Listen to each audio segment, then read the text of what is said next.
Hello दोस्तों, नमस्कार। मैं हूं अशोक चौधरी और I am the verified educator eight Unacademy पर आप मुझे दोस्तों फॉलो कर सकते हैं। वहां पर मैथ्स के टॉपिक बाय टॉपिक के वीडियोस मैंने अपलोड किए हैं, आप उनको देखिए और साथ ही आप प्ले स्टोर पर जाकर अनअकैडमी की ऐप को डाउनलोड कीजिए और वहां से आप बहुत अच्छे से लर्न कर सकते हो और बहुत अच्छे से आप इस चीज़ों को सीख सकते हैं। नमस्कार दोस्तों, स्वागत है आपका ट्रिकी मैथ्स एजुकेशन अड्डा चैनल पर। दोस्तों, हम जो स्टार्ट करें आगे वॉल्यूम का पार्ट सेकंड है आयतन का, और उस पार्ट के अंतर्गत दोस्तों हम पढ़ेंगे बेलन, सेकंड है शंकु और फिर है दोस्तों गोले। इन तीन चीज़ों को पढ़ेंगे हम और बहुत ही महत्वपूर्ण है दोस्तों। पहले आपको इनको क्लियर आउट कर लेते हैं। सबसे पहले देखिए दोस्तों, एक बेलनाकार वस्तु में त्रिज्या और ऊंचाई होती है। ये हमारी त्रिज्या है और ये हमारी ऊंचाई है। और किसी भी बेलन का यदि आपसे दोस्तों आयतन पूछ ले तो उस बेलनाकार वस्तु का आयतन होता है पाई आर स्क्वायर एच। पाई का मान होता है दोस्तों 22/7। पाई हमेशा ध्यान रखना दोस्तों एक अपरिमेय संख्या है, जबकि 22/7 एक परिमेय संख्या है। आर का मतलब होता है त्रिज्या रेडियस, एच फॉर हाइट, यहाँ लिखी हुई आएगी हाइट। बेलन के वक्र पृष्ठ का क्षेत्रफल होता है दोस्तों 2 पाई आर एच। क्या होता है दोस्तों? 2 पाई आर और एच। 2 पाई आर यानी परिधि तो वो होती थी दोस्तों, और साथ में ही यहाँ एच यानी ऊंचाई भी जुड़ जाती है, तो इसका मतलब इसका क्षेत्रफल होगा 2 पाई आर और एच। तो वापस बताइए दोस्तों, बेलन का आयतन होता है पाई आर स्क्वायर एच और वक्र पृष्ठ का क्षेत्रफल होता है 2 पाई आर एच। आर का मतलब होता है रेडियस और एच का मतलब होता है हाइट यानी ऊंचाई। फिर आता दोस्तों शंकु। ये शंकुआकार वस्तु है, जैसे कोई टेंट लगाने की बात हो शंकुआकार, या फिर कोई भी कैप हो जाए इस आकार की। तो यहाँ देखिए दोस्तों, शंकु का आयतन होता है 1/3। तो थोड़ा लॉजिकल यूं बताता हूं, त्रिभुजाकार आकृति होने की वजह से 1/3 ऐसे आप याद रख सकते हो। तो इसको बोलेंगे दोस्तों 1/3 pi R square H. Pi R square तो इसका क्षेत्रफल की तरह दिख रहा है हमें, वृत्त की तरह होता है, वृत्त का पाई आर स्क्वायर, लेकिन ये एच का मतलब ऊंचाई। यहाँ आर का मतलब भी त्रिज्या, एच का मतलब ऊंचाई, और एल ये त्रियक ऊंचाई होती है दोस्तों। तो यहाँ देखिए दोस्तों, शंकु का पृष्ठीय क्षेत्रफल होता है पाई आर एल। पाई का मान 22/7, आर फॉर त्रिज्या, एल फॉर त्रियक ऊंचाई। त्रियक लंबाई कितनी हो जाएगी दोस्तों? रूट ऑफ त्रिज्या का स्क्वायर प्लस ऊंचाई का स्क्वायर। क्या होगा? कर्ण की तरह काम करता है दोस्तों। यहाँ एक समकोण त्रिभुज बनता है और समकोण त्रिभुज में कर्ण का स्क्वायर होता है लंब का स्क्वायर प्लस आधार का स्क्वायर, और जब यहाँ से स्क्वायर हटा तो यहाँ क्या लगा? रूट। ठीक है दोस्तों। फिर आता है गोले का आयतन। बहुत ही महत्वपूर्ण है, एग्जाम में सबसे ज्यादा बेलन और गोले पर या फिर घन और घना पर प्रश्न बनते हैं दोस्तों। तो गोले का आयतन होता है दोस्तों 4/3 पाई आर क्यूब। पाई का मान वापस वही 22/7, आर का मतलब त्रिज्या। पृष्ठीय क्षेत्रफल होता है 4 पाई आर स्क्वायर। और अर्ध गोले का होता है दोस्तों, यहाँ 4/3 था तो यहाँ होगा 2/3, क्योंकि इसका अर्ध गोले का मतलब इसका आधा हो गया, तो आएगा 2/3 पाई आर क्यूब। प्रयास करें दोस्तों सिंपली इसको पढ़ने का। जितने ये जो चीज़ है दोस्तों, ये अगर आप भी पढ़ के चले जाओगे तो एग्जाम में मैं कंफर्म कह रहा हूँ, रेलवे में आपका एक भी प्रश्न वॉल्यूम का गलत नहीं होगा। ठीक है दोस्तों। घन और घनाभ को पढ़ा था हमने। घन का आयतन था भुजा का क्यूब और घनाभ का आयतन था लंबाई इंटू चौड़ाई इंटू ऊंचाई।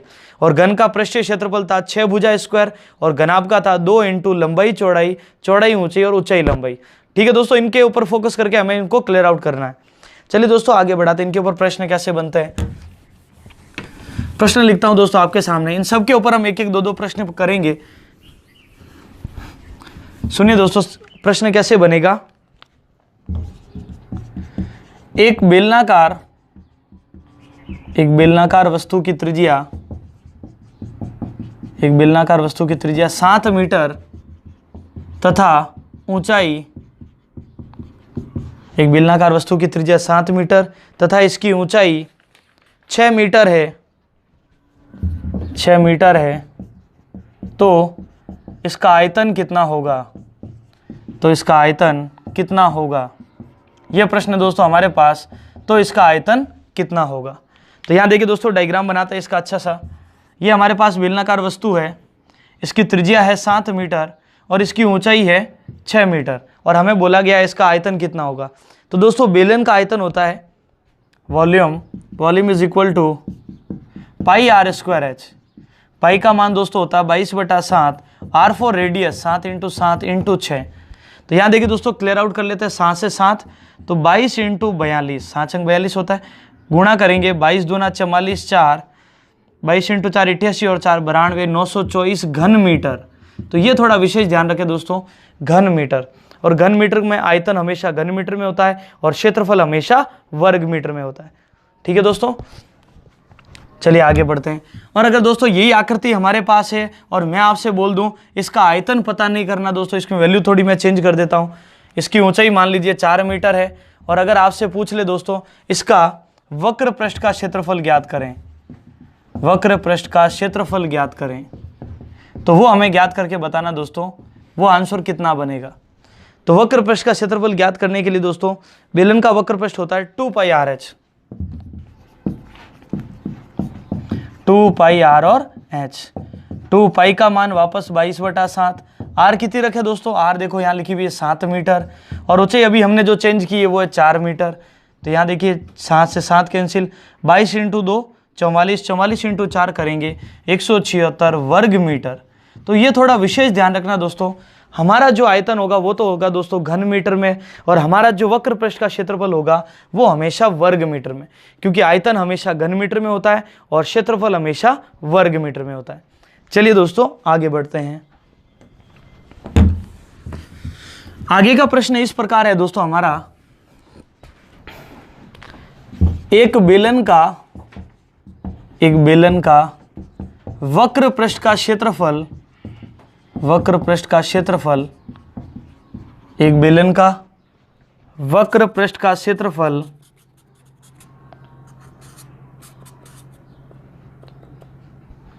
176 वर्ग मीटर है, 176 वर्ग मीटर है। यदि इसकी ऊंचाई 2 मीटर है तो इसका आयतन कितना होगा।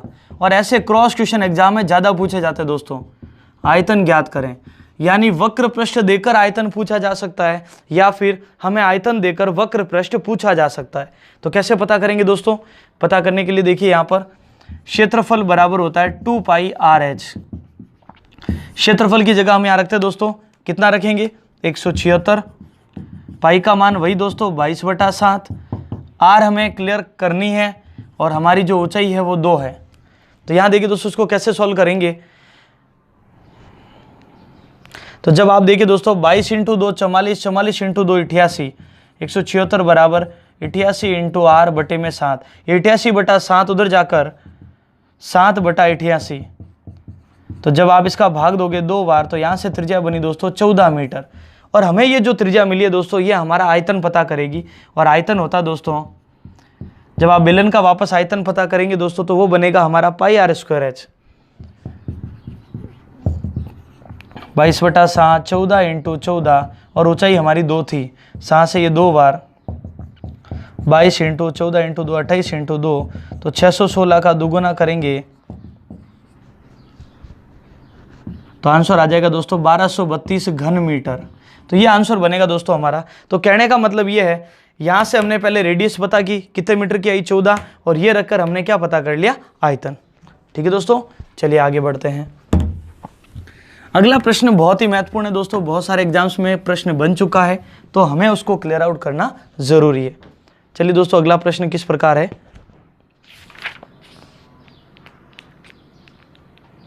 2 बेलनों का आयतन 3:2 में है, 2 बेलनों का आयतन 3:2 में है तथा इनकी 2 बेलनों का आयतन 3:2 में है तथा इनकी त्रिज्याओं का अनुपात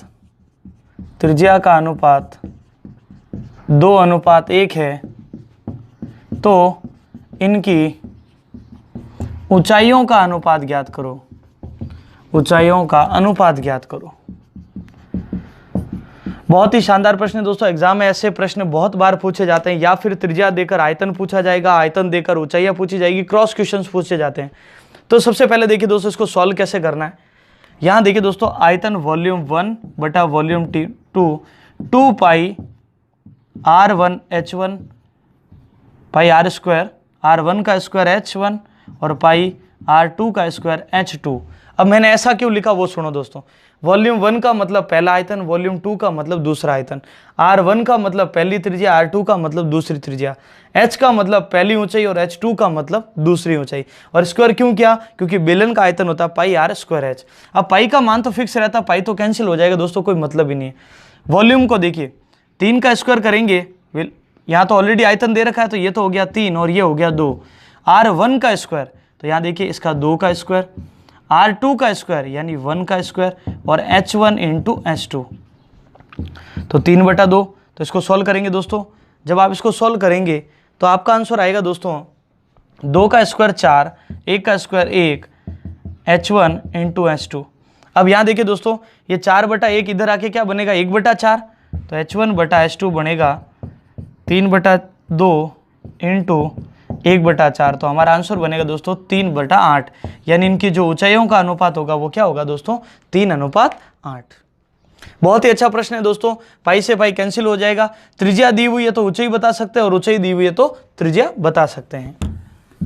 चलिए दोस्तों आगे बढ़ते हैं। फिर अगला प्रश्न हमारे पास है,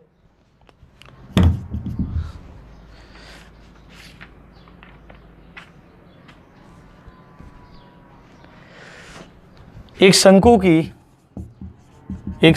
की त्रिज्या 7 मीटर व ऊंचाई 10 मीटर, तो इसका आयतन व पृष्ठीय क्षेत्रफल होगा। तो इसका आयतन तथा पृष्ठीय, अभी इसका आयतन पता करना, तो इसका आयतन होगा, पृष्ठीय क्षेत्रफल के लिए हमें तिर्यक लंबाई दी हुई आएगी। तो यहाँ देखिए दोस्तों, इसका आयतन होता है, शंकु का आयतन होगा दोस्तों हमारा पाई, इसको अगर सॉल्व करेंगे तो आएगा हमारा आयतन 1/3 पाई R स्क्वायर H, 1/3 पाई R स्क्वायर H। तो 1/3 पाई का मान 22/7 R स्क्वायर, R की वैल्यू कितने रखे दोस्तों? 7 × 7, और ऊंचाई हमारे पास 10 है। तो यहाँ देखिए दोस्तों, 7 से 7 कैंसिल हो जाएगा। जब इसको सॉल्व करेंगे 70 × 22 करेंगे 154/3, तो जब आप भाग देंगे 15, 1 513.33 घन मीटर, ये आंसर आएगा दोस्तों हमारा इसका। तो बस अपन को यहाँ पर त्रिज्या की जगह त्रिज्या रखनी और ऊंचाई की जगह ऊंचाई। पाई का मान कितना होता है दोस्तों? 22/7।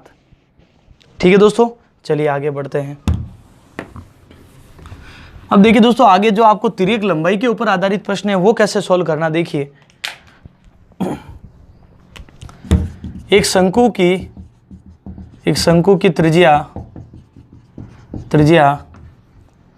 3 मीटर, एक शंकु की त्रिज्या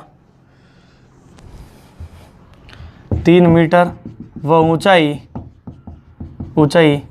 4 मीटर है, तो इसकी तिर्यक लंबाई ज्ञात करें। यह प्रश्न है दोस्तों हमारे पास। तो सीधी सी बात है, तिर्यक लंबाई ज्ञात करने के लिए क्या करेंगे दोस्तों?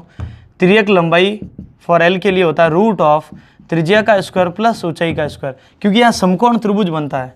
ये समकोण त्रिभुज बन रहा है दोस्तों, तो ये शंकु बनेगा तो यहाँ एक समकोण त्रिभुज बनेगा। इसमें ये तो हमारी त्रिज्या यानी 3 है, ये ऊंचाई हमारी 4 है, और ये हमें फाइंड आउट करना है।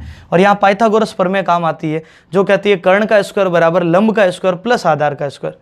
तो यहाँ स्क्वायर हटता है तो रूट आ जाता है, √ऑफ 3 का स्क्वायर प्लस 4 का स्क्वायर, तो आता है 9 + 16 जो बनता है 25। तो आप बताइए दोस्तों हमारी तिर्यक लंबाई कितनी होगी? 5 मीटर। और अगर हमें दोस्तों यहाँ पर पृष्ठीय क्षेत्रफल पूछा जाता तो वो होता दोस्तों पाई RL। तो पाई RL का मतलब 22/7 इंटू त्रिज्या हमें 3 इंटू कितना 5, इसको सॉल्व करते तो हमारा आंसर आ जाता। ठीक है दोस्तों, तो ये तिर्यक लंबाई ज्ञात करने का तरीका है। और मैं कुछ वैल्यूज बता रहा हूँ दोस्तों एग्जाम में, उन वैल्यूज को आप याद कर लीजिए।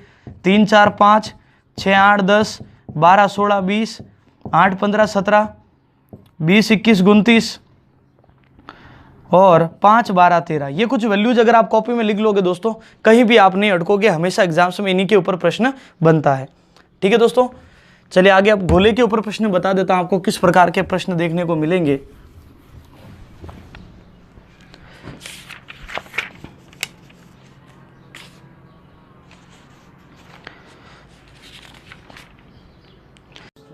चलिए दोस्तों आगे बढ़ते हैं। अब नेक्स्ट हमारा जो क्वेश्चन है एक गोले की त्रिज्या 21 मीटर है तो इसका आयतन व पृष्ठीय क्षेत्रफल कितना होगा। तो सबसे पहले देखिए दोस्तों, गोले का आयतन होता है 4/3 पाई आर क्यूब। तो 4/3 पाई का मान 22/7 और यहाँ रखा हमने 21 × 21 × 21। 3 बार गुणा क्यों किया दोस्तों, क्योंकि हमारे पास त्रिज्या 21 मीटर है और ये आर का क्यूब होता है। 7 से ये कटा 3 बार, 3 से 3 कैंसिल, तो 22 × 4 88, 21 × 21 441। जब दोस्तों हम इसका गुणा करेंगे तो हमें आपका आंसर घन मीटर में मिल जाएगा। ठीक है दोस्तों। अब देखिए इसी का पूछ ले पृष्ठीय क्षेत्रफल। तो पृष्ठीय क्षेत्रफल होता है दोस्तों 4 पाई आर स्क्वायर। 4 × पाई का मान 22/7, आर की जगह 21 × 21, 7 से ये 3 बार, तो 88 × 63। जब आप 88 × 63 करेंगे दोस्तों तो हमें इसका आंसर मिल जाएगा। इसका आंसर मिल जाएगा दोस्तों आपको 5544 वर्ग मीटर। ठीक है दोस्तों, ऐसे ही आपको इसका गुणा करके देखना है, सिर्फ नॉर्मली गुणा हमें करके बताना है। ठीक है दोस्तों, आगे बढ़ते देखिए।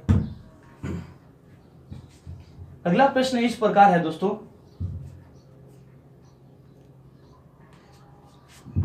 यदि बेलन व शंकु के आयतन बराबर है। बहुत ही अच्छा क्वेश्चन दोस्तों, दो चीजों का कॉम्बिनेशन है।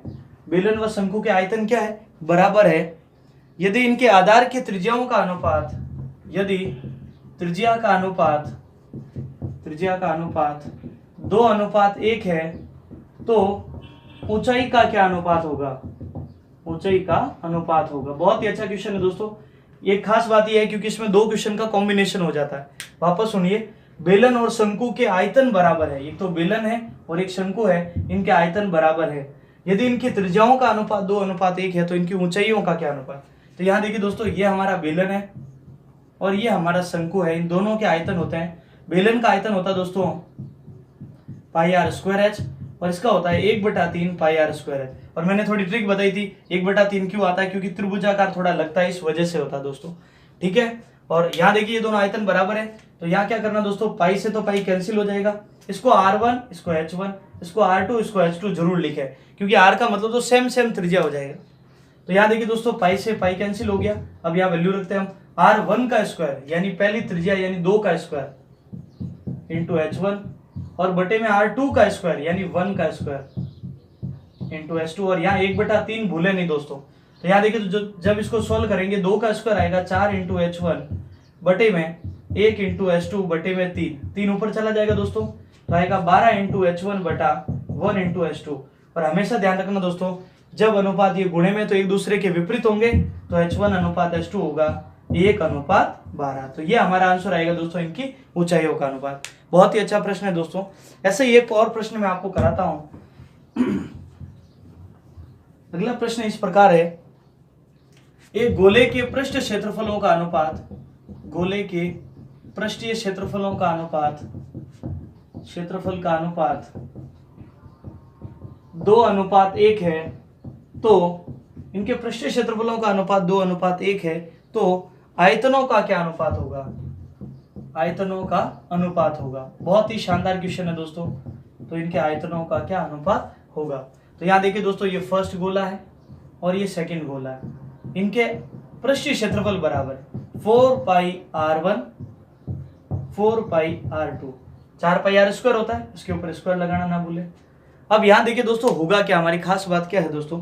सबसे पहले तो हमें एक काम करना पड़ेगा, यहां से हमें त्रिज्याएं पता करनी पड़ेगी। यहाँ देखो 4 पाई से 4 पाई, ये होता है दोस्तों गोले का आयतन 4 पाई R स्क्वायर।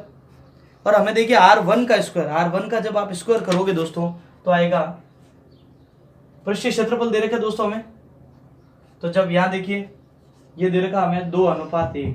अब जब यहाँ से स्क्वायर हटाओगे दोस्तों, जब आप यहाँ से स्क्वायर हटाओगे तो आपका आंसर आएगा √2 और यहाँ से जब स्क्वायर हटाओगे तो यहाँ आएगा √1। तो R1 अनुपात R2 हो गया √2 अनुपात √1। थोड़ा इसको अच्छा बनाने के लिए आप कुछ अलग वैल्यू लिखोगे तो आंसर इस हिसाब से आ जाएगा। अब इनके आयतनों का अनुपात वॉल्यूम 1 बटा वॉल्यूम 2, तो 4/3 पाई R3, 4/3 पाई R3। 4 पाई से ये कैंसिल हो जाएगा, R1 का क्यूब और R2 का क्यूब। तो R1 का क्यूब करते हैं दोस्तों √2 का क्यूब और R2 का क्यूब यानी ओनली √1 का क्यूब। तो यहाँ √2 का क्यूब करेंगे तो वो आएगा दोस्तों 2√2, और 1 का क्यूब करेंगे तो आएगा 1। तो हमारा आंसर बनेगा दोस्तों 2√2:1। तो ये इनका आंसर बनेगा दोस्तों। वापस सुनिए, 4 पाई से 4 पाई कैंसिल, स्क्वायर हटा तो रूट लगा, स्क्वायर हटा तो रूट लगा, और जब ये त्रिज्या यहाँ रखी तो हमें आयतन मिल गया। √2 का गुणा 3 बार करोगे तो 2 रूट से तो 1 रूट पूरा हो गया और 1 रूट बच गया। एक और प्रश्न करवा देते हैं दोस्तों, वो बहुत ही महत्वपूर्ण है क्योंकि उसमें क्या है दोस्तों, दो चीजों का कॉम्बिनेशन है वापस, और कॉम्बिनेशन क्वेश्चंस में बहुत ज्यादा पूछे जाते हैं। क्या है दोस्तों कॉम्बिनेशन क्वेश्चन, उसको देख लेते हैं। एक गोले व घन की सतहों का क्षेत्रफल समान है। एक गोले व घन की सतह का क्षेत्रफल समान है, सतह का क्षेत्रफल समान है। तो सतह यानी इनके वक्रपृष्ठ का क्षेत्रफल समान है, तो इनके आयतनों का अनुपात होगा, तो आयतनों का अनुपात होगा। तो यहां देखिए दोस्तों, हम सबसे पहले क्या करते हैं, ये दोस्तों एक गोला है और ये हमारा एक घन है। इसको डायग्राम बनाने से थोड़ा इजी होता है और थोड़ा अच्छा भी होता है, आप आराम से पढ़ सकते हो इसको। अब यहां देखिए दोस्तों क्या करना है, इनके सतह के क्षेत्रफल, तो गोले की सतह का क्षेत्रफल होता है 4 पाई r², और घन का क्षेत्रफल होता है 6 भुजा स्क्वायर या 6r², ये समझ सकते हैं। तो 6 जब भुजा का स्क्वायर करोगे 6a², तो जब दोस्तों हम इसको सोल्व करेंगे तो यहाँ सबसे पहले एक काम करना पड़ेगा, r² की वैल्यू निकालनी पड़ेगी और इनके क्षेत्रफलों का आयतन। ठीक है दोस्तों, तो यहां से देखिए जब हम इसको सोल्व करेंगे तो ये 2 से कट रहा है दोस्तों, ये भी कट रहा है, तो यहां से वैल्यू आएगी 2:3। जब इसको सोल्व करेंगे तो r बटा ये आएगा, क्योंकि यहां से देखो स्क्वायर हटेगा, ये आएगा √3/2a। ये बनेगा दोस्तों हमारा 2 पाई, 2 पाई हो जाएगा, क्योंकि यहाँ से ये 2 से कट रहा है 2 पाई, और ये कट रहा है 3 बार, क्योंकि यहाँ से जब स्क्वायर हटेगा तो इन दोनों के ऊपर रूट लग गया, और ये भाग में था गुणे में आ गया, गुणे वाला भाग में। अब क्या पूछा है कि इनके आयतनों का अनुपात, तो ये तो दोस्तों इनकी त्रिज्या और ये इनकी भुजा आई। अब आप बताओ दोस्तों, गोले का आयतन होता है त्रिज्या का 4 पाई r, 4/3 पाई r³, और इसका होता है भुजा क्यूब। तो इसको लिखते हैं 4/3 पाई r³ r³ का मतलब √3 का क्यूब, और यहाँ होता है भुजा का क्यूब, भुजा थी 2 पाई, √2 पाई का क्या करना है, क्यूब करना है। जब दोस्तों हम इसको सॉल्व करेंगे तो होगा क्या, तो यहां देखिए दोस्तों क्या होगा, पाई से तो पाई कैंसिल हो जाएगा, 4/3। अब यहां देखिए दोस्तों, √³ में 3 से 3 है, √³ को जब इसको खोलेंगे तो इसका आंसर बनेगा 3√3, और जब इसको खोलेंगे दोस्तों तो यह आंसर बनेगा 2√2 पाई³। जब इसको सॉल्व करेंगे दोस्तों तो क्या होगा, पाई से पाई तो कैंसिल आउट हो जाएगा, तो यहां से देखिए दोस्तों 3 से 3 कैंसिल हो गया, तो यहां से बनेगा 4 पाई √3, और यहाँ 2 से भाग 2 जा रहा है, तो हमारा जो आंसर आएगा लास्ट में जाके जब इसको कैंसिल आउट करेंगे दोस्तों, तो वो बनेगा 4/3 पाई इंटू √3/2 पाई का होल क्यूब, ये बनेगा ऐसे। और इसको भी जब सॉल्व करेंगे तो हमारा आंसर आ जाएगा किस रेशियो में, लास्ट में √6/√पाई। तो इस प्रकार आप दोस्तों इसको सॉल्व कर सकते हैं आराम से इस कंसेप्ट के साथ। ठीक है दोस्तों, ऐसे ही कंटिन्यू चैनल के साथ बने रहें, आगे के वीडियोस आपको कंटिन्यूसली मिलते रहेंगे। इसको ज़्यादा से ज़्यादा शेयर करें और ज़्यादा से ज़्यादा, और साथ में दोस्तों हिस्ट्री के अच्छे से वीडियो देखने के लिए आपको मैं एक चैनल का लिंक दे रहा हूँ RJEG कंसेप्ट का, उसको ज़रूर देखें। और साथ में ज़्यादा से ज़्यादा जो भी राजस्थान LDC की तैयारी कर रहे हैं उनके लिए बहुत ही इंपॉर्टेंट है राजस्थान हिस्ट्री को क्लियर करना और साथ में मैथ्स को क्लियर करना। ओके दोस्तों, थैंक यू।